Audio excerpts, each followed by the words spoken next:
Director surgical discipline and medical adviser हूँ यहाँ पे यथार्थ ग्रुप ऑफ हॉस्पिटल में।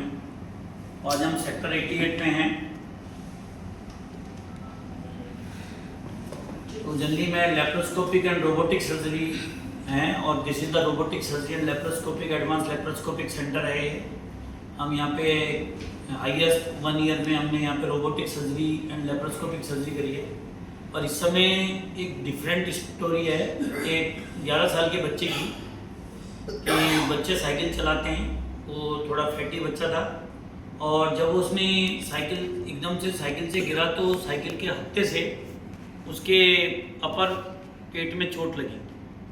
पेट में ऊपरी पसलियों के नीचे चोट लगी और इतनी ज़्यादा चोट लगी उसको कि स्किन तो इंटैक्ट थी उसकी, पर अंदर से जो हमारी पेट की जो एब्डोमिनल वॉल होती है उसकी 3 परतें होती हैं, तो 2 परतें फट गई, खाली स्किन रह गई। उसमें से उसकी इंटेस्टाइन पेट की निकल के और वो हर्निएट कर गई, हर्निया बोलते हैं उसको। तो हमने शुरू में तो सोचा कि बच्चा स्टेबल था, जब इमरजेंसी में आया फिर धीरे धीरे उसका बीपी ड्रॉप करने लगा। तो हमने शुरू में सोचा कि खाली हर्निया है और अंदर इंटेस्टाइन को खींच के रिपेयर करके काम चल जाएगा।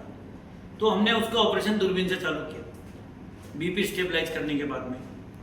फिर उसका बीपी और भी ड्रॉप कर रहा था। अंदर हमने क्या देखा कि उसको बहुत ही सिग्निफिकेंट इंजरी थी। उसकी इंटेस्टाइन जब एकदम से थ्रस्ट पड़ा तो उसकी इंटेस्टाइन पैंक्रियाज पे से उखड़ के, जो कि हमारे ड्यूडेनल जेजुनल जंक्शन बोलते हैं, तो बिल्कुल ऐसी जगह से इंजरी हुई, पैंक्रियाज के पास से इंटेस्टाइन उखड़ के और वहाँ से ब्लीडिंग हो रही थी। और वो ऐसी खतरनाक जगह है कि जहाँ पे इंटेस्टाइन को जोड़ने के बाद भी रिजल्ट आना बहुत मुश्किल होता है। तो इमीडिएटली उसका ओपन ऑपरेशन किया, सारी ब्लीडिंग को रोका और उसका ब्लड ट्रांसफ्यूजन ऑन टेबल पे किया गया। और उसके बाद में उसका हमने ड्यूडेनल जेजुनल बाईपास किया, मतलब एनास्मोसिस किया, जो बहुत रिस्की होता है। और उसका एक टेम्परेरी ट्यूब से पेट पे रास्ता बनाया कि यदि कल को लीक कर जाए तो बच्चे की जान बची रहे। और बच्चा करीब 12 दिन आईसीयू में रहा, पर उसका कोई लीक नहीं हुआ। और पहले 18 दिन हमने इसी ट्यूब से खाना पीना दिया। फिर जब ये श्योर हो गया, फिर हमारे यहाँ एडवांस सिटी लैब में हमने टेस्ट किया कि वो एनास्मोसिस जुड़ गया और उसके बाद में उसको मुंह से खाना पीना दिया गया। 21 दिन तक वो बच्चा हमारे साथ में रहा और आज वो बहुत खुशी की बात है कि वो दोबारा से अपने तिगाँव गाँव का था और वो आज बढ़िया खेल रहा है और दोबारा से उसने अपने स्कूल भी ज्वाइन कर लिया। कितना खर्चा आया होगा इस रोबोटिक में? जनरली ये वाली सर्जरी में पहले भी इस शहर में करीब मुझे 14 ईयर्स हो गए हैं। तो हमारे यहाँ पे वो बच्चे का इंश्योरेंस था, तो हमारा हॉस्पिटल इनकम भी अदर हॉस्पिटल 30 to 40% लेस है। तो जनरली इस हॉस्पिटल का और हॉस्पिटलों में 25 से 30 लाख का खर्चा था, पर हमारे हॉस्पिटल में 21 दिन का खर्चा है, जिसमें 2 ऑपरेशन उसके हुए 8 लाख आया, जिसमें से कि 1 लाख रुपये एम्प्लॉय डिस्काउंट होता है। और हमारे सीओ साहब ने, क्योंकि बच्चे के मीडियम क्लास था, तो जब उसका करीब 40-50 हज़ार रुपये कट के आया तो वो पैसा भी हमने उसका छोड़ा।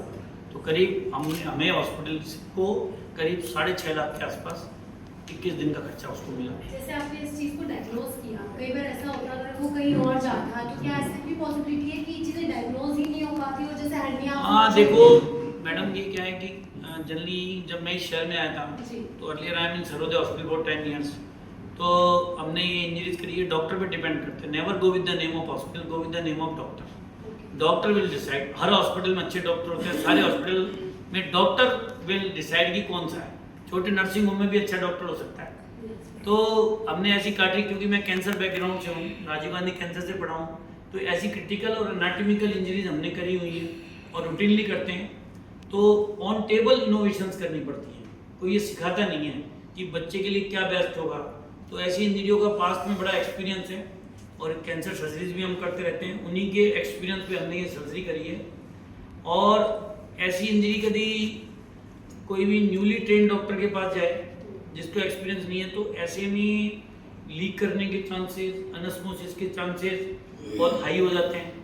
दूसरी बात है ऑन टेबल आप इसमें ऑपरेशन एक ऐसी चीज़ है ईगल आई चेक। कई बार आदमी मिस कर जाता है कि ये इंजरी है कि पैंक्रियाज की इंजरी है और बाद में वो एब्डोमेन को दोबारा खोलना बड़ा मुश्किल हो जाता है। तो ऑन टेबल जैसे गनशॉट इंजरीज होती हैं, गोली लगी और आपने मिस कर दिया कि खून की बड़ी नली में छेद है और वो आपने नहीं पकड़ा, बाद में पेशेंट पोस्ट ऑप में ब्रेक में पकड़ा जाता है, डेथ हो जाती है। तो ऑन टेबल डॉक्टर की ईगल आइज एक्सपीरियंस डॉक्टर पर डिपेंड करता है। और आज मैं बड़ी खुशी के साथ कह सकता हूँ कि we taken off this hospital from Asian से लिया था हमने, एशियन फेडरलिस्ट से टेक ओवर किया और आज यहाँ ब्लड बैंक है। और इस तरह की आसपास की critical injuries, accident injury Bijnor से आई थी जिसमें बाबा 70 साल के थे, ऐसी क्रिटिकल इंजरीज हम यहाँ सक्सेसफुली कर रहे हैं और हाईएस्ट रोबोटिक ऑपरेशन भी किए हैं, बड़े बड़े कैंसर के ऑपरेशन भी कर रहे हैं, वेल इक्विप्ड आईसीयू भी है हमारे पास में, पूरी आईसीयू की टीम है। तो हर तरह की फैसिलिटी हमारे पास है। और सबसे बड़ी बात क्या है कि समाज के लिए जो और हॉस्पिटलों में इसका 20 से 25 लाख का खर्चा था वो लेस देन 10 लाख में कर दिया। तो इस तरह ये नॉमिनल रेट्स पे ये हॉस्पिटल काम कर रहा है। तो डॉक्टर साहब ये बताइए कब ये एक्सीडेंट हुआ था, कब ये बच्चा यहाँ पे भर्ती हुआ था, कब ये पता लगा? ये बच्चा एक्सीडेंट तो नहीं बोलेंगे इसको क्योंकि वो साइकिल चला रहा था। साइकिल तो शाम को ये जब मैं घर गया था उस दिन मेरे 10 ऑपरेशन थे, तो मैं 8 बजे घर गया तो मुझे 10:30 बजे कॉल आई। कितनी तारीख की बात है? ये तारीख तो मुझे याद नहीं है, करीब 1-1.5 महीने पहले की बात है। तो तब ये मुझे रात को 10:30 बजे कॉल आई और रात को इमीडिएटली हम आए। फिर लड़कों के, क्योंकि घर वालों से हम पहली बार ही मिले थे, तो उन्होंने 1-2 हॉस्पिटल में और कॉल किए, वहाँ से उन्होंने मुझसे बात करी तो उन्होंने 15 मिनट में डिसीजन लिया। देन वी डिसाइडेड कि हमने इसका ऑपरेशन करें। तो साथ साथ ही पता लग गया था कि भाई इस तरीके की प्रॉब्लम है या कोई चेकअप नहीं, वगैरह उसका करने जो में टाइम लगा, या उनको भी जैसे बाहर से तो नहीं फटा, अब बता रहे थे बाहर से स्किन तो ठीक थी, अंदर से फटा? अंदर से तो बाहर से वालों- स्किन में हर्निया दिख रहा था, पर ये ऑपरेशन इसलिए जरूरी था, बच्चे का बीपी ड्रॉप कर रहा था और जो हमारी सीटी स्कैन है, जो प्लेन इमीडिएटली जो अर्जेंट सीटी स्कैन ने किया था उसने बताया था कि थोड़ा ब्लड पेट में है। तो घर वालों को तुरंत ही पता लग गया था या घर वाले भी 1 आध दिन रेस्ट करने के बाद कि भाई ठीक है? नहीं, घर वाले तो इमीडिएटली बच्चे को हॉस्पिटल लेके आए थे क्योंकि बच्चे की चोट तो बड़ी भयंकर लगी हुई थी। अच्छा, ऐसे केस में कैसे पेरेंट्स को अवेयर होना चाहिए? जैसे बच्चा गिर गया है तो कई बार जैसे बाहर से हर्निया दिख रहा है, वो उसका इलाज कराने लग जाए, प्रॉपर ना कराए, तो कोई इसके सिम्टम्स भी कुछ ऐसे? देखो मैडम, क्या क्रिटिकल इंजरी में तो वो मेरी एक ही बात कहने की है, सबसे पहली बात तो प्रिवेंशन इज बेस्ट।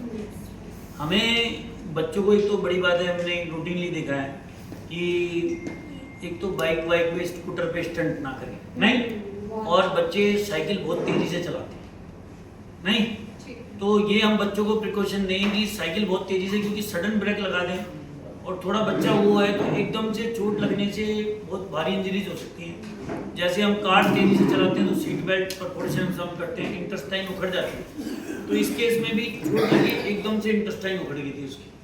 और ऐसे में क्या होता है कि कभी भी हमें लगे कि बच्चे को, तो हमें एक बार हॉस्पिटल की कैजुअलिटी में जाके चेक जरूर कराना चाहिए, क्योंकि और एटलीस्ट कॉर्पोरेट हाउस में, अपने नियरेस्ट कॉर्पोरेट हॉस्पिटल में जाके चेक कराना चाहिए, क्योंकि वहाँ पे सारी टेस्ट फैसिलिटी होती है जिसमें छुपी हुई इंजरी भी आ जाती है।